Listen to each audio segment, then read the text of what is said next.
สบายดีตอนเช้าทุกคนสำหรับมื้อนี้บรรยากาศตอนเช้าอยู่เฮือนข่อยรู้สึกว่าอากาศหนาวเย็นสำหรับอยู่บอนอื่นเด้เนาะคอมเมนต์มาบอกนี่เด้ออากาศเป็นแนวใดตอนเช้ามื้อนี้กิจกรรมปกติของครอบครัวข่อยก็คือสิหนีบ่พ้นนึ่งข้าวเป่าไฟแต่งอยู่ครัวกินนี่แหละอันนี้ก็ถือว่าเป็น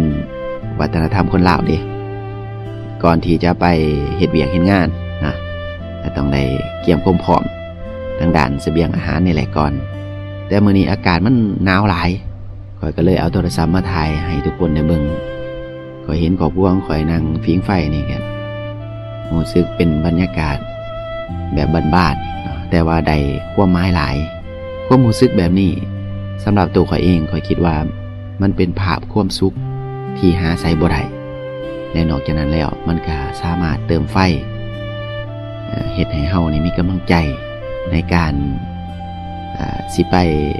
เฮ็ดเวียกเฮ็ดงานนี่แหละเนาะเพราะว่าบรรยากาศตอนเช้าอากาศหนาวๆนั่งกินกาแฟไก่กองไฟ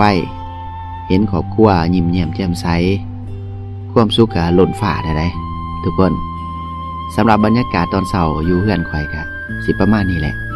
อยู่เฮือนของพวกเจ้าเด้เป็นแนวใดนะคอมเมนต์มาบอกกันเด้อเพราะว่าสภาพอากาศอยู่แขวงอัตตปือนี่ก็ถือว่าหนาวแหละเนาะแขวงอื่นนี่หนาวคือกันบ่ก็คอมเมนต์มาบอกกันเด้อทุกคน